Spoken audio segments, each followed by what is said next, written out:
Yo, this is UndaSkore. Welcome back to the channel for another video. Today we're going to be making a lo-fi beat. Let's get straight into it. UndaSkore.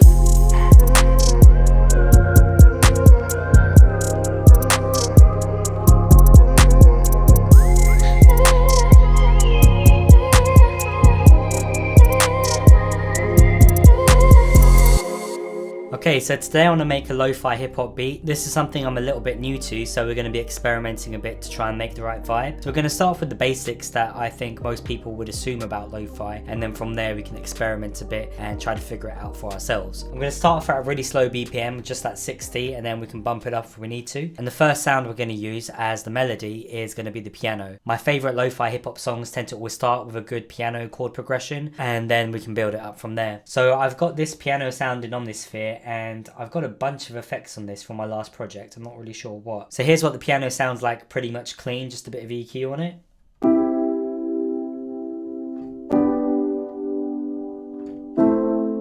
So we'll throw on the RC20 first. And we've got the noise up a little bit, and you'll notice with a lot of lo-fi, it's really good to add that sort of vinyl crackle sound. And you can get that in loops, you can get that in RC20, you can get that through other plugins as well. Then besides that, we're going to turn the mids up a bit. Lo-fi music tends to sound really mid-heavy, so just going to bump that up, take out some of the higher pitch frequencies and other sounds as well. And then besides that, just the usual reverb and a bit of wobble as well. Next, we're going to bring back in this Fab Filter saturation. And then finally, one of my favourite touches to add is Hysteresis. I think that's how you pronounce it. Which is a free plugin that you can get online. It's pretty cool. Sometimes this plugin can be a bit too much to add on a lot of sounds, but if you do it really subtly, it can add a lot of really cool texture. And this is what I've added to this piano.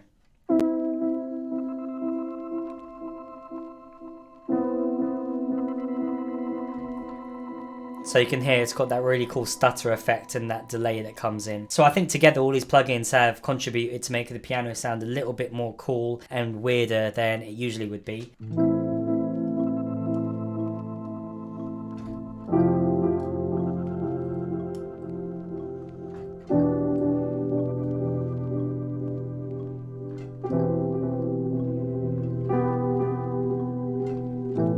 I just played a random chord progression. This is a sort of go-to one I have in my head a lot, but it sounds pretty good in a lo-fi sort of vibe, I think. Now, really importantly, I'm not going to quantize this. I think lo-fi needs to have really good swing to it to make it sound good. Obviously, the drums will play a big part of that, but in any instruments I add, there's no point quantizing it if it's just going to stick it to the grid and make it sound more robotic and less human.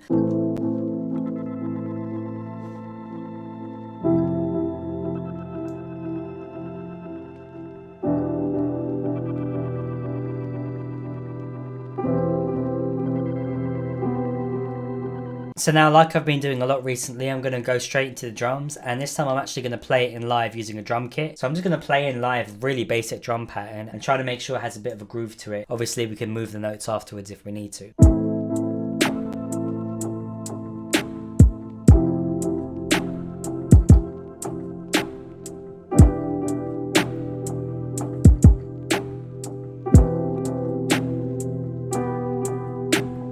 So obviously you can see that I haven't played them in perfectly on time because I suck at playing things on time apparently. So I could leave this unquantized as is and just be like, yeah, that's going to contribute to the groove. However, because the playing is really bad and some of the snares are too soon and some of them are too late and the hi-hats are the same, then it's not really lending to a groove, it's just bad timing. So what I'm going to do is quantize everything and make sure everything lines up first and then manually drag some of the things that I need to. First thing I would do is just highlight all of the snares and just move them slightly off grid, and I'd make sure that they all moved in the same direction to make sure you have a uniform feel to it. So for example, I'm just going to drag that a bit to the right, and not a lot, but just enough.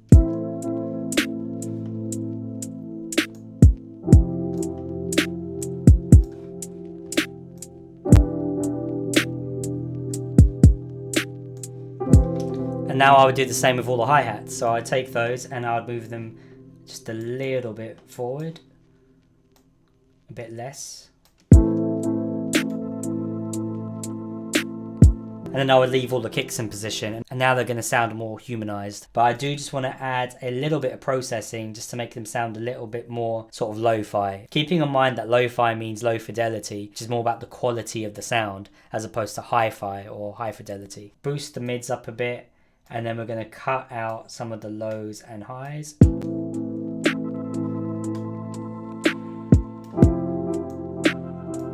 So now we're just going to start adding more of the melodic parts, adding to the emotion and the atmosphere of this and the ambience. So next we're going to use this pad sound from UndaSkore called Courage.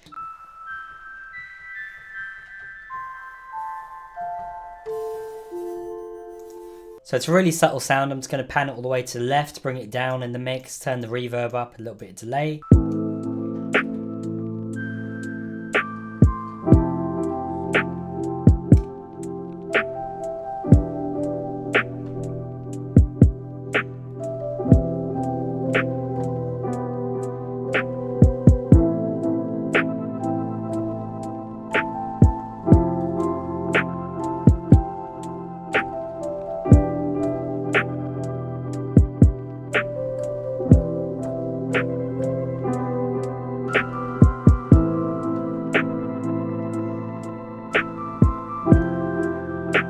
So as I was improvising in there, I think I've come up with a nice subtle melody that will work really well. And if you can see, I'm just playing the white notes because I made sure that the scale I'm working in is A minor, which is one of the easiest scales because it's just all white notes.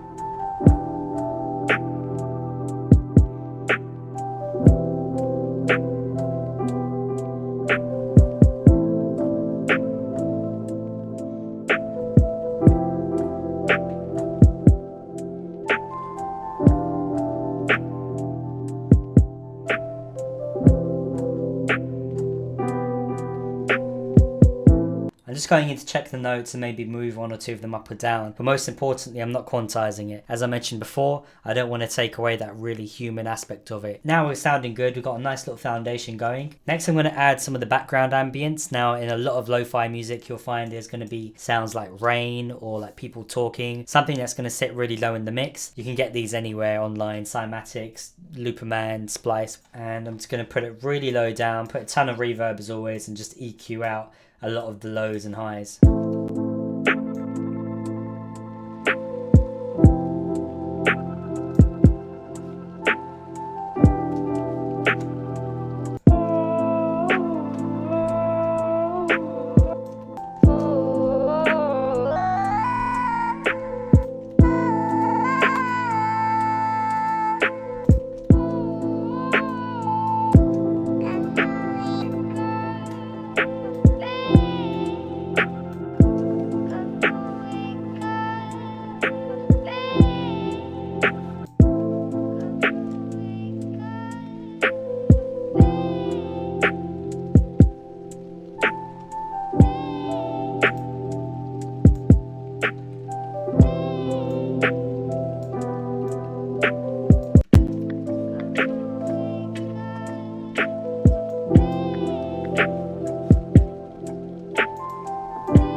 So I think now we just need to add the bass and then we'll have the main part of the track done, and then we can start arranging it, and you know, we're essentially completed. I don't think an 808 would really work in a lo-fi beat, so I'm going to use this bass guitar sound that we've got in the Eternity pack, and let's just see if there's something that fits and sounds really nice and mellow with this.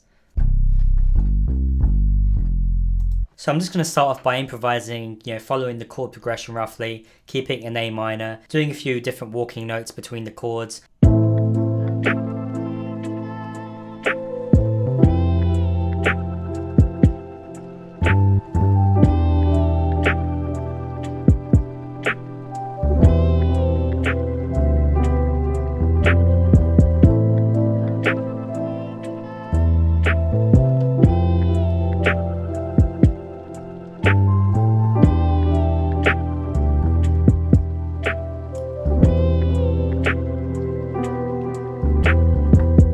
And then we'll just move everything an octave down and hopefully it sounds on point.